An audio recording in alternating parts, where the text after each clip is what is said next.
इस वीडियो में हम HTML की लिस्ट बनाने के बारे में सीखेंगे, यानी कि HTML में के पेजेस में हम लिस्ट किस तरह से बना सकते हैं और उनको हम किस मकसद के लिए इस्तेमाल कर सकते हैं। सबसे पहले अगर आपने मेरे YouTube चैनल को सब्सक्राइब नहीं किया हुआ तो आप इसे सब्सक्राइब कर दें और उसके साथ इस बेल आइकॉन पर भी लाजमी क्लिक कीजिएगा ताकि मेरे हर अपलोड पर आपको नोटिफिकेशन भी रिसीव होता रहे। मेरी ये वीडियो मेरे HTML और CSS की प्लेलिस्ट का हिस्सा है, तो इसे भी लाजमी चेक कीजिएगा। हम उसे फेसबुक पर भी कनेक्टेड रह सकते हैं। मेरे फेसबुक पेज की लिंक इस वीडियो के डिस्क्रिप्शन में आपके पास अवेलेबल होगी। तो अब हम अपने काम पर वापस आते हैं। HTML हमें प्राइमरी तौर पर 3 किस्म की लिस्ट प्रोवाइड करता है। नंबर 1 अनऑर्डर्ड लिस्ट, यानी कि सिंपल लिस्ट में बगैर किसी नंबर के हम लिस्ट बना सकते हैं। उसके बाद फिर है ऑर्डर्ड लिस्ट, इसमें हम नंबरिंग के साथ जो है लिस्ट बना सकते हैं। और उसके बाद फिर है हमारे पास डेफिनेशन या फिर डिस्क्रिप्शन लिस्ट। ये जो टैग है दरअसल ये HTML5 में से पहले जो है इसको डेफिनेशन लिस्ट का टैग कहा जाता था, लेकिन HTML5 में इसको डिस्क्रिप्शन लिस्ट का टैग कहा जाता है। ये सिंपली किसी भी टर्म की जो डेफिनेशन है उसको या फिर डिस्क्रिप्शन लिखने के लिए उसको इस्तेमाल होता है, यानी जिस भी मायनों में आप इसको इस्तेमाल करना चाहें। या हम सिंपली कोई टाइटल लिखते हैं और फिर उसकी हम डेफिनेशन लिख देते हैं या फिर उसकी डिस्क्रिप्शन या फिर डिटेल्स लिख देते हैं, जिससे हमारे पास इसका काम जो है वो ख़त्म हो जाता है। और ये जो टैग है ये कोई ख़ास इतना इस्तेमाल नहीं होता, क्योंकि यही जो बिहेवियर है आप इसको सिंपली जो है CSS की स्टाइलिंग को यूज़ करते हुए इस्तेमाल कर जो है इसको अचीव कर सकते हैं। तो अब हम जो है इसकी मज़ीद डिटेल में आते हैं। मैं इसको सबसे पहले यहाँ पर साइड बाय साइड ले आता हूँ ताकि हम इसको बेहतर तरीके से यहाँ पर देख सकें। HTML की लिंक्स जो हैं उसको बनाने का तरीका ये होता है कि सिंपली अगर हम अनऑर्डर्ड लिस्ट बनाना चाह रहे हैं जिसमें नंबरिंग नहीं होती, तो हम इसमें लिखते हैं UL का, यानी कि अनऑर्डर्ड लिस्ट, और फिर हम इसमें LI का टैग लिखते हैं और फिर उसके दरम्यान में हम वो कंटेंट लिखते हैं जो इस लिस्ट में आएगा, और सिंपली इससे हमारी लिस्ट जो है वो बनकर तैयार हो जाती है। जो UL का टैग यानी कि अनऑर्डर्ड लिस्ट बनाने के लिए, उसके लिए फिर हम ऑर्डर्ड लिस्ट के लिए OL का टैग इस्तेमाल करते हैं, यानी कि ऑर्डर्ड लिस्ट हम इसको पढ़ सकते हैं। और सिंपली पिछली बार की तरह ही हम LI का टैग ही इसमें लिस्ट आइटम के तौर पर इसको इसमें एंटर करते हैं, जिससे हमारे पास लिस्ट के जो आइटम्स हैं वो बन जाती हैं। उसके बाद फिर मैं डिस्क्रिप्शन और जो डेफिनेशन के जो टैग है इस पर आ जाता हूँ। इसको लिखने के लिए हम DL यूज़ कर सकते हैं, यानी कि डिस्क्रिप्शन या फिर डेफिनेशन लिस्ट, आप इसको जिस तरह भी पढ़ना चाहें। और उसके बाद फिर हमारे पास इसके 2 हिस्से हैं, यानी कि DT यानी कि जो है डेफिनेशन टाइटल या फिर डिस्क्रिप्शन टाइटल हम इसको पढ़ सकते हैं, यानी कि जो टर्म है जिसकी हम डेफिनेशन या डिस्क्रिप्शन लिखेंगे। और फिर DD है, यानी कि इसके डिटेल्स हम इसको पढ़ सकते हैं, यानी कि डिस्क्रिप्शन डिटेल या फिर डेफिनेशन डिटेल, तो जिससे में हम वो डेटा लिखते हैं कि जिसको हम इसकी एक्सप्लेनेशन करने के लिए यानी कि पहले टर्म की लिखना चाहते हैं। तो जिससे हमारे पास ये बिहेवियर जो है ये बन जाता है।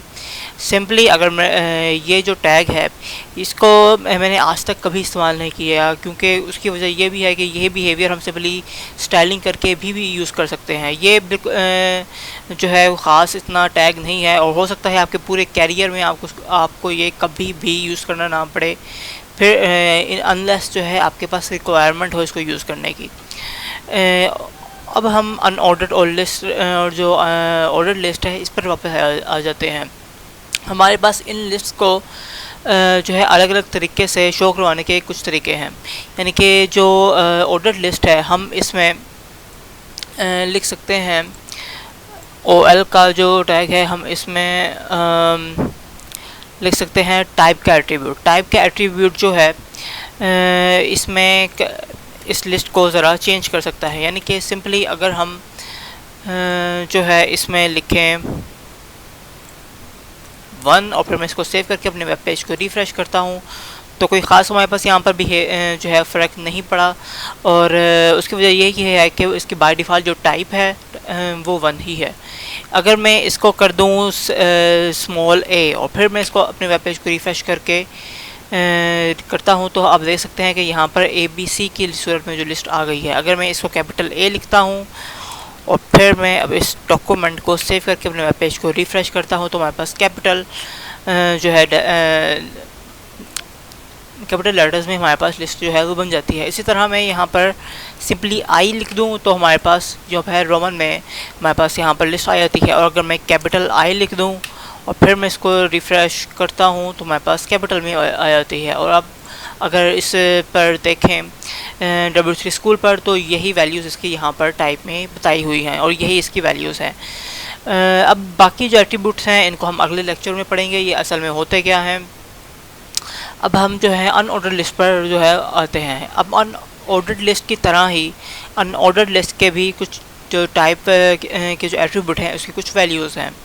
अब यहाँ पर हम इसको सिंपली लिख देते हैं। मैं यहाँ पर इसको लिखता हूँ डिस्क।